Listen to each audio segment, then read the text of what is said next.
This is Tiffany from Eater's Digest on WMBR, and I'm here with Ethan Bassford of Ava Luna. How are Hello. you? I'm excellent.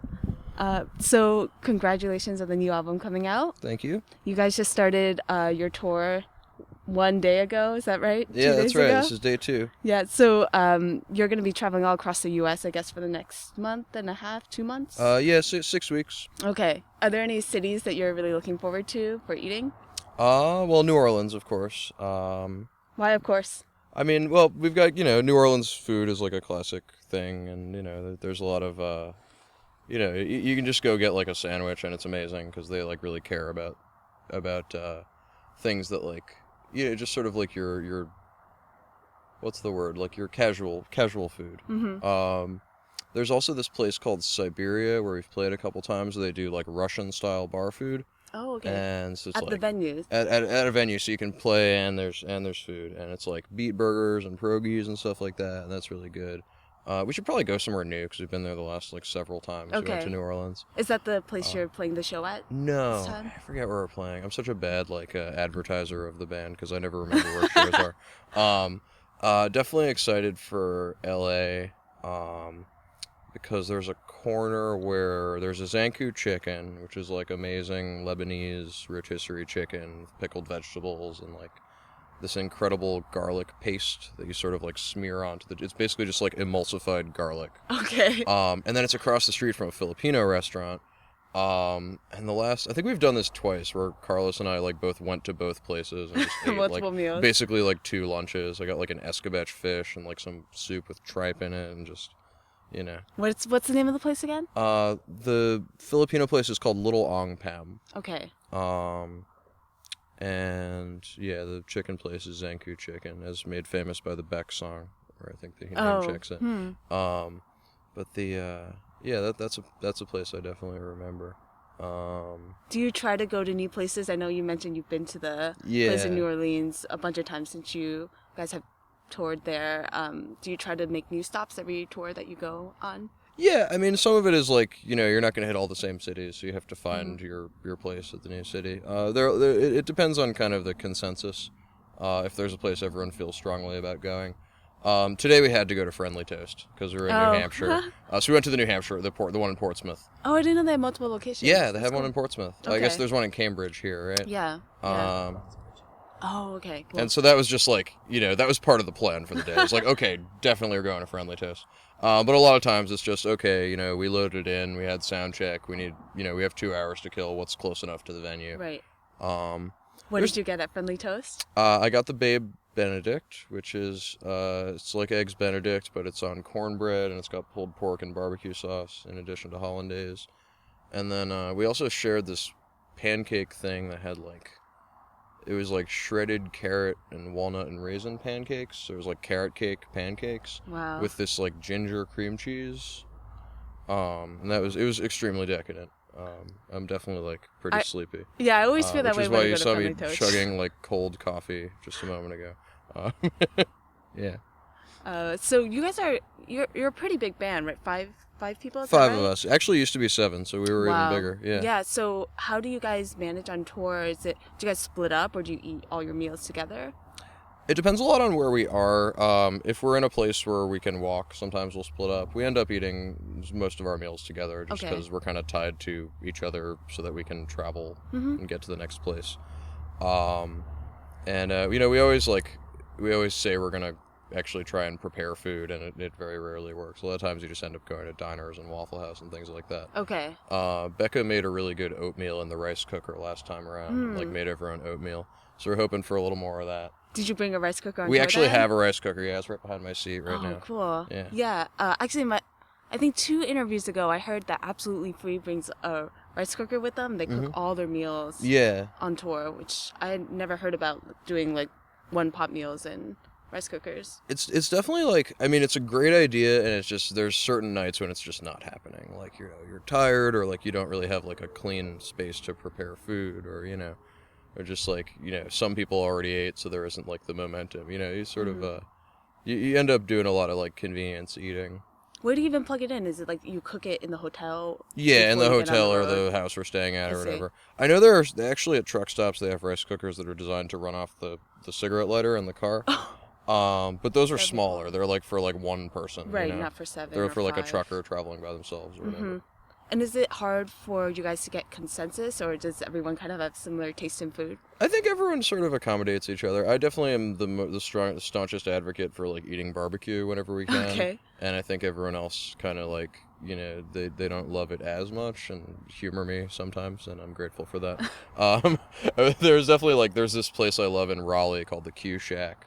And I was like, come on guys, we got to go to the Q Shack. And they were like, we're just over the Q Shack right now. So that didn't happen. But, you know, most of the time it's pretty obvious what the good thing to get is. Okay. And what do you mean by that? Is it because people locally? Yeah, either we've been somewhere before or we got like a hot tip from a local. You know, if we don't know anybody somewhere, we'll get to the venue, we'll do sound check, and we'll load in. We'll just ask the bartender or the sound engineer, somebody who works there. You know, if the bar serves food, they'll often just recommend that you eat there, which, like, sometimes is the right thing to do and sometimes isn't. Right. So the best recommendation is from the bar that doesn't serve food, where they've got no skin in the game. Right. And you said you're a big fan of barbecue. Are you from a particular part of the U.S. that's really specializing in barbecue? No, I'm from the Bronx. We have nothing in the way of barbecue.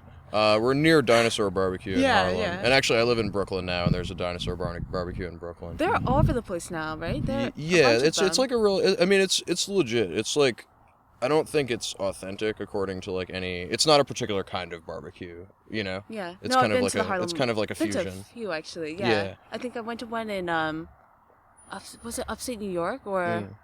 Yeah, I've been to ones outside of New York City too. Yeah, so I mean the thing about barbecue in New York is like good barbecue is very expensive. Yeah, like Blue Smoke or something. Yeah, like Blue Smoke. Yeah, Blue Smoke is amazing, and that's like a special occasion place. Or even like Feta Sow is like solid, but you can easily spend like $20-$30 there if you're not careful. Like it's just because it's like by the pound, and you're like, oh, that looks good, and next thing you know, you're broke.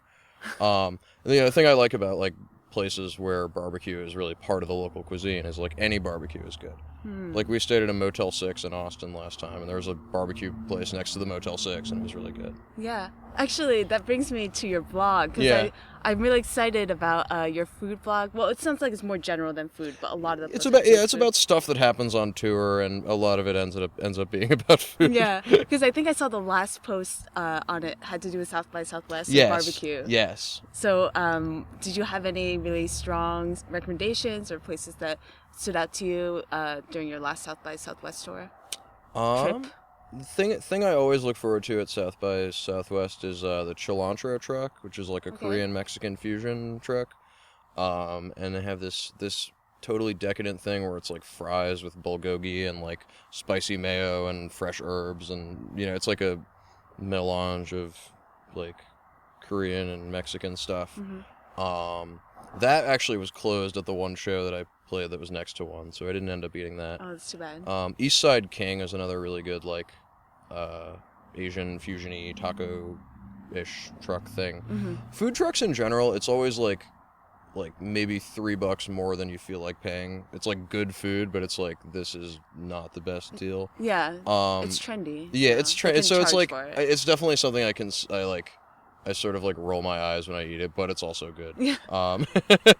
There's a I wish I could remember the name of the Korean truck we got bibimbap from. It was really good. It was like Korean. It just said something or other Korean comfort food. Yeah. What's it called? Don's Barbecue was the place next to the Motel 6. Okay. And that was like totally amazing. Like I wouldn't go out of my way to go there, but just like how cheap it was, the fact that it was like so convenient.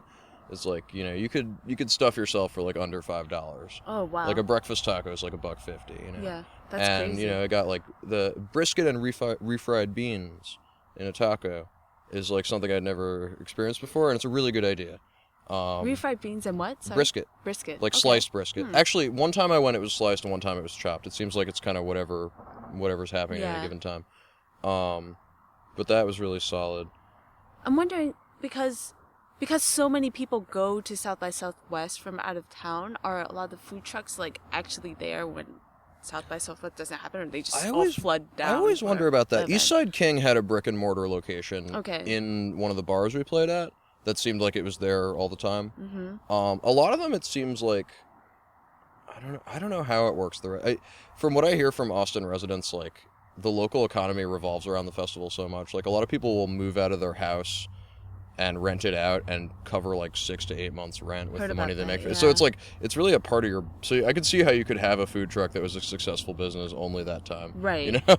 Yeah. Yeah. Or like you have a restaurant that dispatches a truck for that time. Yeah. Well, I'm curious how you first started the blog in the first place. How long have you had it, and what inspired you to start it? I think there's a lot of time to kill in the van. Okay. So you usually write it when you're in the van I'll write it when I'm in the van. Or like when we've reached the place we're staying. I guess like there's like a lot of I mean, I live in New York. I have friends and relatives, and like I work at an office, so I have coworkers. Like everybody wants to know what's happening when you're traveling. Yeah. And so there's like, there's your like close friends that are gonna get like the long version, and then it's cool to have something that's like, hey, here's like a dispatch from this like lifestyle that you maybe like aren't that familiar with or whatever. I know people from my office read it, which is funny. Yeah, I was gonna ask because I noticed you have a lot of detail in the blog. Yeah. It's almost like a personal journal of what's happening. So I was wondering if it was more for yourself, or it sounds like, but you share it with your coworkers. Yeah, it's it's kind of like a way of making me write more. It's like if I write something that people read where they like expect me to write because they know I'm on tour, like it'll make me write. And so like writing is something I've done on and off for a couple of years, and like I've never been really serious or disciplined about. So it's just kind of a low stakes way of like making me feel sort of pressure and incentive to write something. Oh, okay. Yeah. And what about food in particular drew you to writing about it so much in your blog? I mean, I think it's just, that's one of the real advantages of traveling, or one of the reasons to travel, is just seeing what people eat in different places. And I'm always interested in even just little things like, what is the crappy chain fast food of a particular place? There's certain areas of the country where you start seeing Hunt Brothers Pizza. And like, I've never eaten Hunt Brothers Pizza. It doesn't look like something I would eat. I mean, it's fine. I'm sure it's like Pizza Hut or whatever. But there, or little things like, once you leave the Northeast, you can't find seltzer anymore. They just don't have seltzer. You can buy like Perrier, which is expensive, but you can't buy like a liter of seltzer for like there's no like Polar. Yeah, there's none of that. And I didn't know that. Yeah, that's interesting. And it's little things like that where I'm like, oh, like I really want a seltzer, and the soda fountains don't even have the seltzer button. Like what, Yeah. And I feel like it's sort of a window into sort of what life is like in a particular place. Yeah. Or like, one time we were in Olympia, and I got this banh mi for like $2 in like a strip mall, and it was amazing. I was like, what is this amazing banh mi doing in this strip mall for $2? Yeah. Like, there's the little sort of like surprises about a place. Yeah, you could definitely tell a lot about the local culture based on the food that's available and what people like. And like what people recommend to you as a visitor, like what they think it's like important for you to experience. And then the other thing is, anytime you meet someone who's from a place, you can be like, oh yeah, like such and such restaurant. And they're like, yeah. So it's just kind of a way of bonding with people. Yeah, just like having something to talk about with people that you meet. Nice. Yeah, that makes sense.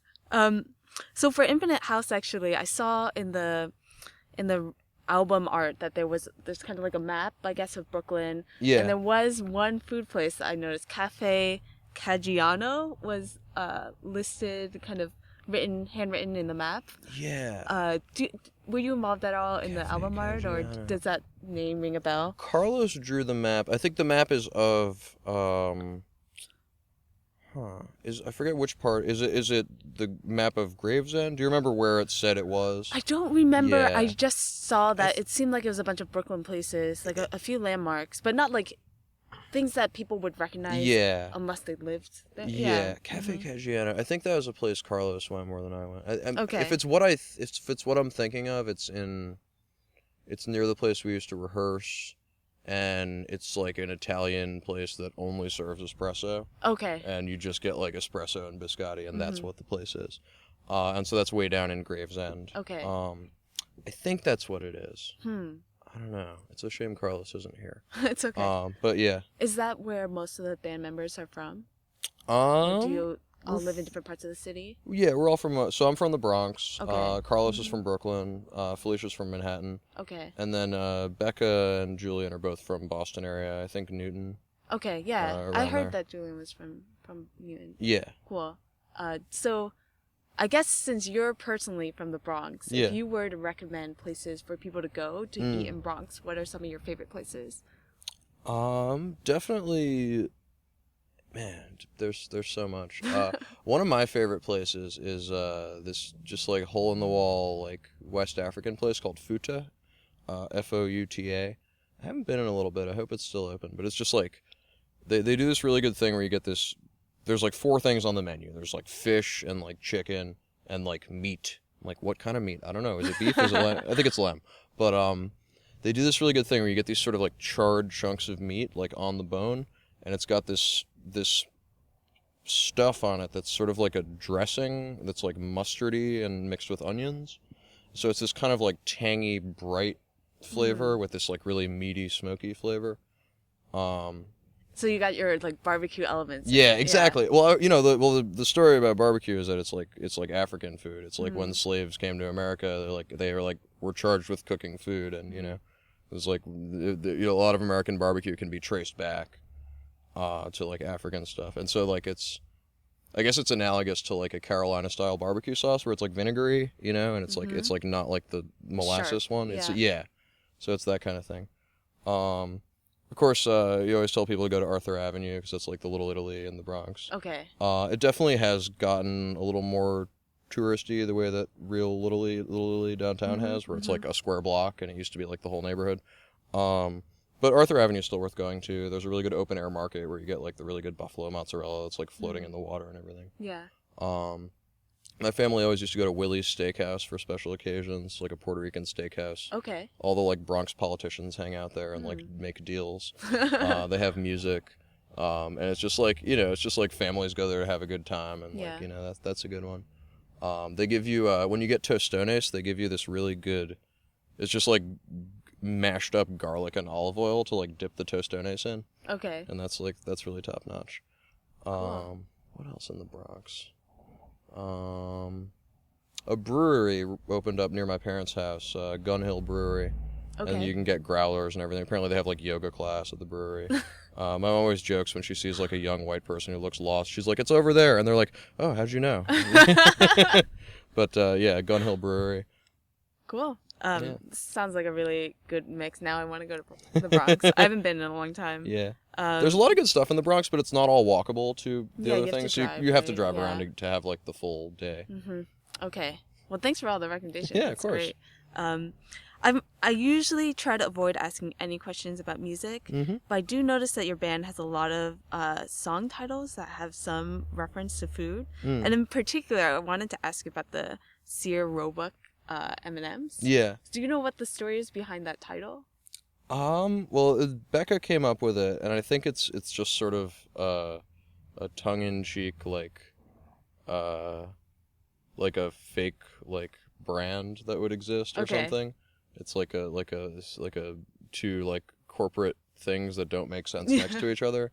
I think that's the idea. Yeah. And then a lot of like jams and stuff we make that we just kind of give in progress names to before they become songs. Like one of them is called Chorizo. I don't remember what that actually came into. Okay. If that ever became a song or not. Yeah. But it was like, oh yeah, Chorizo. Like that's just the. That's cool. Yeah. Well, I guess I have one last question. If you were to go to a restaurant and order Eva Luna off the menu, I mean, your band has a really eclectic sound. What sort of dish do you think would represent that? That's a tough one. Definitely.